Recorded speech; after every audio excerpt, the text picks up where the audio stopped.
Good morning all of you. जो आज हम डिस्कस करेंगे 10 एमसीक्यू के रिगार्डिंग डिस्कस करेंगे जो इम्पोर्टेंट एग्जाम से भी रिलेटेड होती है।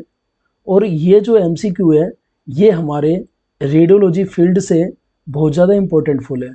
सबके हम मीनिंग के बारे में बात करेंगे।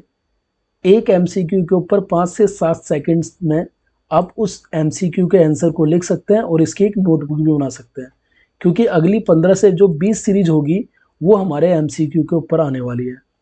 सबसे पहले एमसीक्यू के ऊपर बात करते हैं। जो सिटी की फुल फॉर्म होती है वो क्या होती है? That means what is the full form of CT scan? A, B, C, D. जो इसका आंसर होगा option number B, computed tomography हमारे सिटी स्कैन की जो फुल फॉर्म होती है वो मानी जाती है। क्वेश्चन नंबर 2, जो एमआरआई की फुल फॉर्म होती है वो क्या होती है? What is the full form of MRI?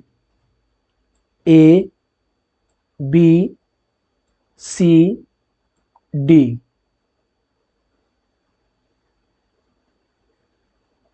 जो इसका आंसर होगा C, magnetic resonance imaging. Question number 3, USG की जो फुल फॉर्म होती है वो क्या होती है? What is the full form of USG? A, B, C, D.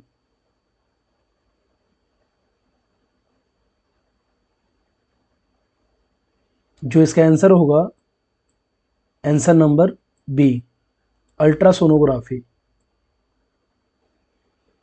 Question number 4, chest x-ray या हम बॉडी के कोई से भी एक्सरे करते हैं जो उसमें एपी व्यू की जो फुल फॉर्म होती है वो क्या होती है? What is the meaning of AP view? A, B, C, D. D तो होगी नहीं, पोस्टीरियर एंटीरियर होगी नहीं। अब आपको ये देखना है कि इसमें ए में होगी या बी में होगी।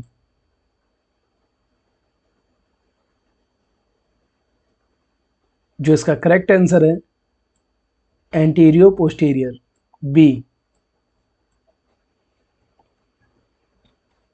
पांचवा क्वेश्चन है, किसी भी रेडियोग्राफी को करते समय जो पीए की फुल फॉर्म होती क्या है? A, B, C, D. क्या position anterior, posterior anterior, posterior anterior, plane axis? जो इसका करेक्ट आंसर है option number C, posterior anterior PA view की फुल फॉर्म होती है। क्वेश्चन नंबर 6, केवीपी होता है जो फैक्टर में हम सिलेक्ट करते हैं, उसकी जो फुल फॉर्म होती है वो क्या होती है?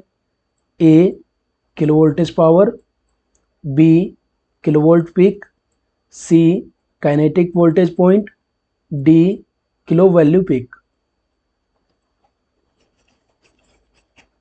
जो इसका आंसर होगा answer number B, kilo volt peak हमारे केवीपी की एक्चुअल फुल फॉर्म होती है।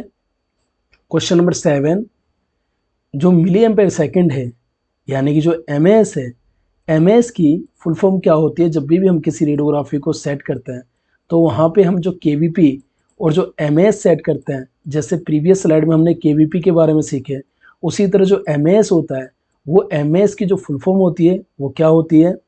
Question number A, option number B, C, D. क्या milli ampere second, mega ampere second, micro ampere second, metre ampere second? जो सातवें का answer होगा मिली ampere second, यानी कि हमारा जो मिली एम्पेयर जो मल्टीप्लाई सेकेंड है वो हमारा बनाता है मिली एम्पेयर सेकेंड। तो ऑप्शन होगा A correct answer. Question number 8, PACS की जो फुल फॉर्म होती है वो क्या होती है? यानी कि कोई भी हम डाटा जब एंट्री कर लेते हैं, जो फाइनल हमें रिपोर्टिंग के लिए सेंड करते हैं, जो उसकी एक्चुअल जो मीनिंग होती है वो क्या होती है? A, B, C D.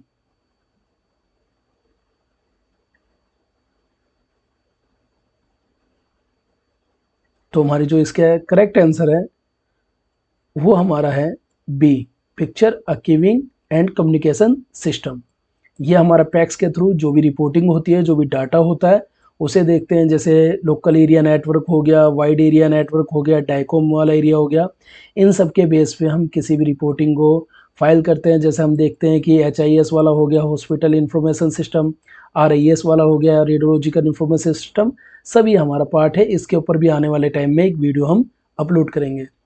Question number 9, जो डाइकोम की फुल फॉर्म होती है, डाइकोम की फुल फॉर्म होती क्या है? What is the full form of DICOM? Option A, option B, option C, option D.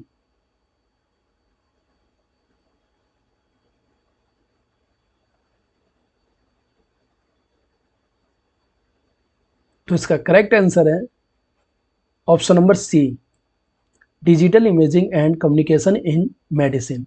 ये हमारी डाइकोम की ओरिजिनल फुल फॉर्म होती है। तो कभी कभी आपको कन्फ्यूजन नहीं होना, जैसे यहाँ पे भी लिखा है digital imaging communication of system, लेकिन यहाँ पे इन हटा दिया गया है और एंड हटा दिया गया है। इसी तरह कन्फ्यूजन वाले सवाल आ सकते हैं हमारे किसी भी एग्जाम में, गवर्नमेंट एग्जाम में, तो इसमें कभी भी हमें कन्फ्यूजन नहीं होना। लास्ट क्वेश्चन की बात करते हैं, क्वेश्चन नंबर 10, जो अलारा प्रिंसिपल होता है, अलारा प्रिंसिपल की एक्चुअल जो फुल फॉर्म है वो क्या है? Option number A, option B, option C, option D.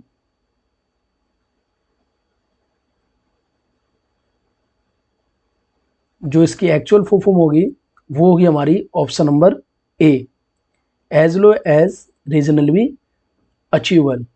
ये हमारी इसकी ऑप्शन नंबर ए, इसकी जो एक्चुअल फुल फॉर्म है। यहाँ पे क्वेश्चन जो हमारा बनेगा, what is the full form of ALARA principle, तो वहाँ पे हमें अगर 4 ऑप्शन दिखे तो एज लो एज इसका जो शॉर्ट है, फिर हमारा रीजनबल, उसके बाद अचीवेबल जो हमारा है, ये हमारा इसका करेक्ट आंसर होगा।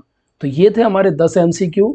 आने वाले टाइम में इस सीरीज में हम एक साथ 50 MCQ के ऊपर बात करेंगे, जो सिर्फ हमारे अपर लिम्ब से जितनी भी इम्पोर्टेंट हमारी MCQ, लोअर लिम्ब से जो हमारी MCQ है उस पर हम डिटेल में डिस्कस करेंगे कि होती क्या है, एक्चुअल मीनिंग क्या होता है, उसके साथ साथ उसके सोल्यूशन को भी हम नेक्स्ट वीडियो में एक्सप्लेन करेंगे।